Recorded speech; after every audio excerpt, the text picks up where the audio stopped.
북한 군인이 물만 넣으면 밥이 끓는다는 말을 믿지 않는 이유. 북한에서 중사까지 지낸 탈북자가 대한민국 국군 부대문을 처음 열고 들어간 날 가장 먼저 한 말이 뭔지 아십니까? 야, 정말 대한민국 대단하다. 무기를 보고 한 말이 아닙니다. 에어컨 바람이 딱 치고 들어오는 그 순간에 나온 말이었어요. 모니터들이 벽 한 면에 쫙 깔려 있고 CCTV로 주변 전체를 실시간 감시하고 군인들이 현대적인 장비를 착용하고 움직이는 그 장면. 그걸 보면서 나온 반응이 대단하다였습니다. 뭔가 특별한 걸 봐서가 아니에요. 우리한테는 너무 당연한 것들이 그분한테는 생전 처음 보는 풍경이었던 거예요. 그분이 북한군에서 얼마나 다른 현실을 살았으면 에어컨 하나에 그 말이 나왔을까요? 오늘은 한국군 즉석전투 식량 이야기를 합니다. 물만 넣으면 밥이 끓는 그 MRE 한 봉지요. 근데 이게 단순한 군용 식량 비교가 아니에요. 이 한 봉지가 보여주는 게 훨씬 넓고 깊거든요.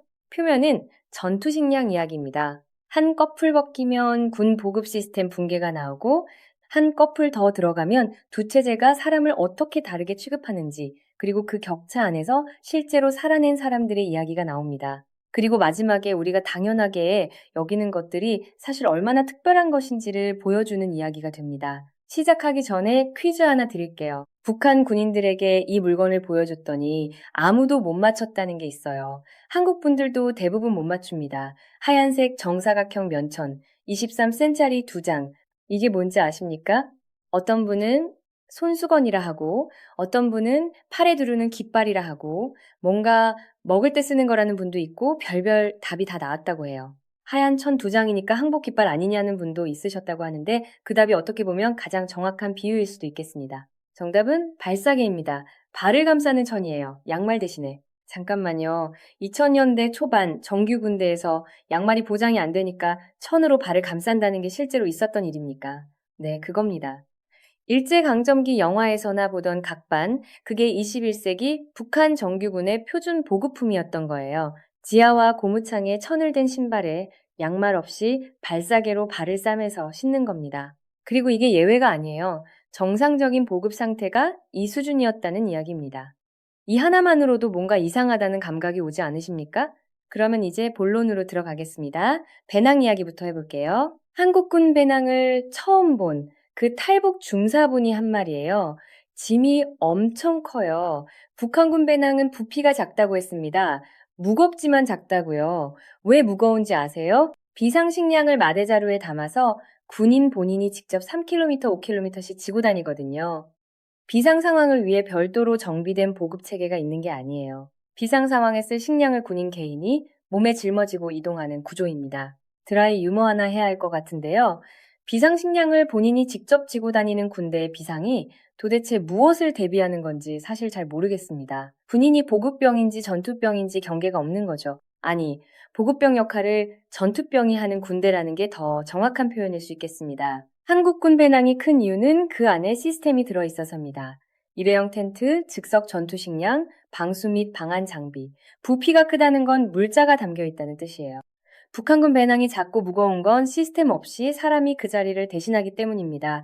군인의 등이 보급 창고인 셈이에요. 그런데 군인의 등은 취사 연료가 떨어지면 아무것도 해결을 못해요. 그게 다음 이야기입니다. 취사 연료 문제예요. 북한군에는 원래 고체 연료가 보급됩니다. 군인 한 명 한 명한테 비상용품에 넣어두라고 나눠줘요. 그런데 이게 오래 놔두면 변질되고 재공급이 안 되면 그냥 없어집니다. 재보급 시스템이 작동하지 않아요. 결국 어떻게 됐냐면요. 박달나무를 직접 채취하러 갔습니다. 산에 올라가서 박달나무 연기가 잘 안 나고 화력이 센 그 나무를 베어다가 위생가락처럼 묶어서 고체 연료 대신 비상용품에 넣으라고 지시가 내려온 겁니다. 실제로 그분이 그 박달나무 채취하러 산에 가곤 했다고 했어요. 추억이 새롭네요 라고 하면서 쓴웃음을 지으셨는데 그 웃음 뒤에 뭐가 있는지를 생각하면 쉽게 따라 웃기 어렵습니다. 삼국지에서 원소군이 관도대전에서 무너진 결정적 이유가 뭔지 아십니까? 조조 측 기습으로 군량 창고 호소가 불탔기 때문이에요. 아무리 많은 병사가 있어도 군량이 없으면 군대는 하루아침에 붕괴합니다. 21세기 북한군에서 병사들이 땔감을 직접 산에서 베어와야 한다는 건 보급 창고가 이미 기능을 잃은 상태라는 이야기예요. 연료를 구해오는 것도 취사하는 것도 다 군인 개인의 몫이면 그 군대는 전투를 위해 존재하는 게 아니라 생존을 위해 존재하는 겁니다. 이쯤에서 놓치면 안 되는 게 있습니다. 물을 넣으면 밥이 끓는 한국군 즉석전투 식량을 처음 본 그분의 반응이 뭔지 아세요? 북한 군인들이 물을 넣었는데 쌀이 끓는다면 믿을까요? 안 믿습니다. 처음 봤을 때 완전 희한하다, 축지법이 한국에 있구나 싶었다고 하셨어요. 근데 이걸 못 믿는 이유가 기술이 생소해서가 아닙니다. 자기들 체계에서는 불 피울 연료를 구하는 것 자체가 군인 개인의 숙제였거든요. 박달나무를 베러 산에 가는 것도 군인이, 그걸 묶어서 비상용품에 넣는 것도 군인이, 밥을 하는 것도 군인이 다 해야 하는 체계에서 수년을 살았으니까 물 한 컵이면 알아서 밥이 된다는 게 SF처럼 느껴질 수밖에 없는 거죠. 이건 기술 격차가 아닙니다. 보급 체계의 존재 자체가 다른 겁니다. 문제는 여기서부터입니다. 이 붕괴가 어쩌다 생긴 일시적 예외가 아니라 구조 안에 설계된 결과라는 거예요. 월급 이야기를 해볼게요. 그분이 중사까지 지냈습니다. 3년 7개월이에요. 그 기간 동안 월급이 얼마였냐면 180원이었습니다. 당시 막대사탕 하나가 100원에서 150원 정도 했으니까 막대사탕 한 개 값이에요. 근데 이게 끝이 아닙니다. 그 180원을 단 한 번도 손에 쥐어본 적이 없다고 하셨어요. 왜냐고요? 어딘가에서 결혼식이 있으면 조의금 명목으로 먼저 빠져나가고 청년동맹 맹비로 자동 공제되고 부식물 구매비 명목으로 또 떼이고 마지막에 남는 돈이 없어요. 3년 7개월을 복무하면서 실수령 단 1전도 없었던 겁니다. 만져본 적도 없다고 하셨어요. 있다는 건 알았는데 받은 적은 없는 돈이었던 거예요. 우리 국군 병사들이 저녁 앞두고 너는 얼마 모아가지고 나가냐라고 서로 뿌듯하게 자랑하는 그 문화가 있잖아요. 전역할 때 통장에 뭔가가 쌓여 있다는 게 젊은 시절 첫 경제적 자립의 경험이기도 하고요. 그 얘기가 북한군 출신분 앞에서 얼마나 다른 무게로 들릴지를 한번 생각해 보시면 이게 단순한 처우 차이가 아니라는 게 느껴지실 겁니다. 막대사탕 한 개 값의 월급도 실제로는 손에 들어오지 않는 군인을 수십만 명씩 유지하는 나라가 지금 핵을 보유하고 있습니다. 같은 예산 안에서 어디에 돈이 가고 있는지는 여러분이 판단하세요. 그런데 여기서 한 가지 더 짚어야 할 게 있어요. 핵심은 돈 문제가 아니라는 겁니다. 월급을 못 준다는 게 국가 재정이 부족해서가 아니에요. 월급을 줄 필요가 없는 구조이기 때문입니다. 군인이 돈 없이도 움직이도록 만들어진 시스템이에요. 사상으로 통제하고 공포로 유지하고 물질적 보상 없이도 복종이 가능한 구조를 70년 넘게 운영해 온 겁니다. 이게 유지되는 한 군사력에 쓸 자원을 병사 처우 개선에 쓸 이유가 없어요. 박달나무를 베어오는 것도 발사계를 발에 감는 것도 군인이 그냥 하면 되니까요. 이 구조가 무서운 이유는 효율적이기 때문입니다. 인간을 소모품으로 쓰는데 최적화돼 있어요. 진짜 그림은 이 다음에 나옵니다. 그분이 강연으로 학교도 다닌다고 했어요. 초등학교에 가서 강연하면서 한국 아이들을 처음 봤을 때의 반응이 있는데요. 선생님이 수업하는 중에 아이가 손을 들고 노래 부르고 싶어요 라고 한다든가 의자를 빙빙 돌리며 앉아 있다든가 질문을 시도 때도 없이 한다든가 그 장면을 보고 뭐라고 하셨냐면요. 저는 그게 진짜 아이들인 거예요. 북한의 소학교 아이들은 그렇지가 않거든요. 초등학교 때부터 교복 입고 빨간 넥타이 매고 레이저 눈빛으로 선생님을 쳐다봐야 하고 무엇이든 캐내고야 만다는 자세로 앉아 있어야 합니다. 한국 아이들이 의자를 돌리는 게 이상한 게 아니에요. 그게 아이들의 본 모습인 거예요. 북한 아이들이 그렇게 못하는 게 훈련이 잘 된 게 아니라 억눌려 있는 겁니다. 수업이 끝나면 뭐가 기다리냐고요? 노동동원입니다. 방과 후 활동이 아니에요. 학교가 산 옆에 있으면 산에서 뭔가 캐러 가고 강 옆에 있으면 강에서 물 퍼나르는 일 하고 논밭 옆에 있으면 농사일 하러 가요. 이게 사회주의 노동동원 교육의 실제 모습입니다. 그분은 9살 때부터 감자 농사를 지었습니다. 봄에 심고 여름에 김 매고 가을에 캐고 선별해서 우메 넣고 겨울에 다시 꺼내서 갈아서 전분 만들고 그걸 팔아서 설날에 떡 해먹는 것까지가 9살 아이의 연간 일정이었습니다. 북한 감자는 수확량을 늘리기 위해 키우는 감자예요. 맛보다 양, 그게 주식이니까요. 한국 감자는 먹는 사람의 입맛을 위해 키웁니다. 전분 함량이 높고 맛이 다르죠. 같은 감자인데 그게 다른 이유는 감자를 대하는 목적 자체가 다르기 때문입니다. 한국 초등학생들한테 이 얘기를 하면 어떤 반응이 나오는지 아세요? 옥수수밥 먹어본 적 없어요. 먹고 싶어요. 포도가 없어서 신줄도 모르는 아이들이에요. 옥수수밥이 특식처럼 들리는 아이들과 옥수수밥이 일상이었던 아이들이 같은 공간에 앉아 있는 겁니다. 그분이 이런 말도 하셨어요. 아침에 밥 안 먹고 온 아이들한테 왜 안 먹었어? 라고 물었더니 귀찮아서요? 맛없어요. 지각했어요? 라는 답이 나왔다고요. 그래서 손 들어보라고 했더니 다 들었다고 해요. 다들 들었다고요? 그걸 보면서 참 행복합니다라고 하셨는데 이 한마디 안에 얼마나 많은 게 담겨 있는지를 생각해 보면 이 영상의 제목이 전투식량이 아니라 다른 무언가였어야 했을 것 같습니다. 그 말을 들었을 때 그분이 뭐라고 하셨냐면요. 나는 그거 안 먹으려고 여기 왔다. 강연 그날 아침에 밥 안 먹고 온 아이들한테 이유를 물었더니 지각했어요. 귀찮아요. 맛없어요. 라고 했대요. 그 말을 들으면서 뭐라고 하셨냐면요. 그래서 참 행복합니다. 이 행복을 오래 지키려면 북한 아이들에게 흰쌀밥은 설날 특식입니다. 1년에 한 번 먹을까 말까 해요. 평시에는 보리밥, 옥수수밥, 감자밥이 식사이고 설날이면 노래를 정말 많이 부른다고 했어요. 그날 떡과 만두를 먹을 수 있으니까요. 1년 동안 그날을 기다리는 거라고 아침을 귀찮아서 안 먹는 아이들과 흰쌀밥 한 그릇을 설날에 기다리며 한 해를 버티는 아이들. 이 둘이 같은 한반도 안에 있습니다. 이제 가장 중요한 이야기를 해야 합니다. 격차를 모를 때는 덜 고통스럽습니다. 진짜 고통은 알게 되고 나서 시작돼요. 이게 사실 굉장히 중요한 포인트인데 언론에서 잘 안 다루는 각도예요. 북한의 정보 통제가 느슨해지는 걸 두고 민주화 가능성이니 체제 변화 신호니 하는 말들이 있잖아요. 근데 그게 꼭 희망적인 방향으로만 작동하지 않아요. 아는 것 자체가 고통의 원천이 되기도 하거든요. 몰랐을 때는 비교 대상이 없으니 현실을 수용하는데 알고 나서는 수용이 안 됩니다. 체념으로 가는 사람도 있고 분노로 가는 사람도 있어요. 그 분노가 어디로 향하느냐가 지금 북한 내부에서 일어나고 있는 변화의 핵심입니다. 북한 주민들이 지금 한국 드라마를 몰래 보고 라디오를 몰래 듣고 있다는 사실 많이들 아시잖아요. 이게 단순한 문화 수입이 아닙니다. 그분이 전한 말이 이랬어요. 몰랐을 때는 다 이렇게 사는 줄 알았는데 조금 알고 나니까 더 고통스럽다. 차라리 몰랐을 때가 나았다는 말이 나온다. 우리는 왜 여기서 태어났냐고.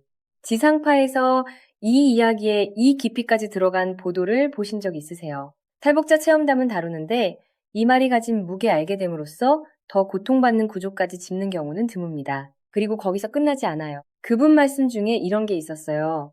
온라인 쇼핑 앱 이야기였는데요. 북한에 만물상이라는 앱이 있다고 해요. 거기 들어가면 신발부터 화장품까지 온라인으로 구매가 가능하고 배달까지 된다고 합니다. 배달의 민족처럼요. 근데 이걸 쓸 수 있는 사람이 누구냐면 핸드폰이 그 카드를 발급받으려면 월 수입이 일정 수준 이상이 돼야 합니다. 감자 농사 지으면서 봉급이사 500건인 사람이 한 달에 2만 원 카드를 발급해 달라고 하면 감시받는다고 했어요. 한국에서 가족이 돈이라도 보내오냐는 의심을 받는다고요. 같은 나라 안에서 온라인 쇼핑을 하는 사람과 신발을 끼워 신는 사람이 공존하고 있습니다.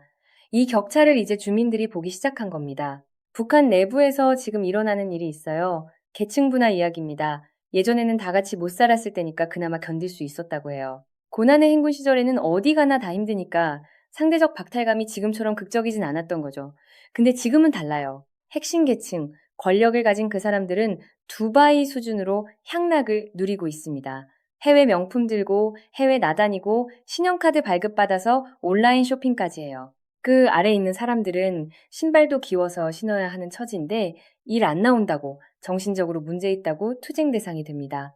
이 장면을 눈앞에서 보는 사람들 사이에서 어떤 말이 나오는지 아세요? 전쟁이 나면 총구를 저놈들한테 먼저 돌릴 것이다. 바깥으로 총을 쏠 게 아니라 내부부터 먼저 쏠 것이라고요. 이건 통제가 느슨해진 게 아닙니다. 체제 내부에서 유지되던 집단적 동의의 기반이 흔들리기 시작했다는 신호예요. 모른다고 속일 수 있는 건 상대가 모를 때까지입니다. 이 한 줄 안에 북한 체제의 가장 근본적인 모순이 있어요. 주민들이 아무것도 모를 때는 사상으로 통제가 됐어요. 수령님은 모든 걸 다 준비해 두셨고 어디 가나 이 정도가 최선이고 남조선 인민들은 더 힘들게 산다는 서사가 작동했거든요. 근데 그 서사의 전제가 흔들리면요. 통제의 도구가 하나씩 무력해집니다. 사상이 먼저 무력해지고 그 다음에 물질이 없으니까 뇌물로 버티고 뇌물도 한계에 도달하면 그때부터는 공포만 남아요. 공포는 수능을 만들지만 충성을 만들지는 않습니다. 수능과 충성은 겉으로는 같아 보이지만 한쪽은 기회가 오면 방향을 바꾸고 다른 한쪽은 바꾸지 않아요. 그 차이가 지금 북한 내부에서 벌어지고 있는 일의 본질이에요. 이미 알기 시작한 주민들을 계속 모르는 척하게 만드는 데는 공포밖에 남지 않아요. 공포로만 유지되는 체제가 얼마나 오래 버티냐. 이게 지금 북한이 안고 있는 가장 조용하고 가장 진짜인 압박입니다. 핵이 있어도 이 압박에서 자유롭지 않아요. 오히려 핵 개발에 자원을 쏟아부을수록 주민들의 삶은 더 멀어지고 격차는 더 벌어지고 그 균열은 더 깊어집니다. 대한민국을 향해 그렇게 부익부 빈익빈이라고 자본주의의 모순이라고 선전을 퍼부어온 체제가 내부적으로는 그보다 훨씬 심각한 구조를 실제로 굴리고 있는 겁니다. 이걸 주류 언론이 이 깊이에서 다루는 경우 여러분 보셨습니까? 그분이 국민대 국제정치학 대학원에서 석사 공부를 하면서 알게 된 이름이 있어요. 훈지 탄광이라는 이름을 들어보셨습니까? 대한민국 국군 포로들이 해방전사라는 프레임에 씌워져서 그 탄광에 남겨진 분들이에요. 억류된 채로 돌아오고 싶어 하셨지만 죽을 때까지 오지 못하신 분들입니다. 공부하면서 그분들의 인터뷰를 접하고 나서 이런 말을 하셨어요. 양심의 가책이 생겼다고. 북한에서 세뇌를 받은 상태로 혹시 그분들을 함부로 대한 적은 없었을까 하는 생각이 들었다고요. 그리고 이렇게 말씀하셨습니다. 나중에라도 후대들이 그 이름들을 알아야 한다고. 나라를 위해 희생한 사람들의 이름이 지워지면 안 된다고. 참 비극이에요, 이 민족이. 분단된 지 70년이 넘었는데 아직 결류조차 안 되고 통화도 못하고 이름 한번 불러줄 통로가 없는 분들이 있습니다. 그분들의 억울함을 풀어줄 수 있는 날이 이 시대에 올 수 있을지. 강연장에서 가장 많이 받는 질문 중 하나가 이거라고 해요. 북한이 조금이라도 개방해주면 왔다 갔다 할 수 있을 텐데 그게 그렇게 어렵냐고요. 그 질문에 그분이 이렇게 답했다고 합니다. 부산행 보셨죠? 연평해전 보셨죠? 이제 통로 하나만 조금이라도 열린다고 하면 그 영화보다 더 세게 북한 사람들이 매달려 달려올 겁니다. 거기서 안 살 거라고요. 그걸 김정은이 모르겠냐고. 알기 때문에 막는 거라고. 오늘 이야기를 하나의 이미지로 마무리하겠습니다. 이 영상을 준비하면서 가장 오래 생각했던 장면이 있어요. 강연장에서 아이들한테 북한 이야기를 해주면서 그분이 마지막에 하신 말씀이에요. 이런 행복을 오래 지키려면 어느 정도는 우리의 교육이 아이들에게 우리의 평화가 얼마나 중요하고 자유를 지켜야 한다는 걸 알려줘야 하지 않겠냐고요. 9살 때부터 감자밭에서 일해야 했던 분이 귀찮아서 아침 안 먹은 아이들 앞에서 그 말을 한 겁니다. 물을 넣으면 밥이 끓는다는 말을 믿지 않는 군인이 있었습니다. 불가능하다고 생각해서가 아니에요. 연료를 구하는 것 자체가 전투보다 먼저인 삶을 살았기 때문이에요. 박달나무를 베러 산에 올라가던 그 시간이 훈련보다 앞에 있던 체계에서 살았기 때문입니다. 한국과 북한 사이에 통로가 조금이라도 열리면 어떤 일이 벌어질까요? 그분 말이 이래요. 영화 부산행보다 더 세게 북한 사람들이 달려올 거라고. 그리고 이 사실을 김정은 정권도 알고 있습니다. 알기 때문에 막는 거예요. 그 통로를 닫고 있는 게 누구인지 이제 북한 주민들 본인도 알고 있습니다. 아침에 밥 먹기 귀찮았던 분, 오늘 이 영상 보셨나요? 우리가 당연하게 여기는 그 물 한 컵이 누군가에게는 체제 전체의 증거였습니다.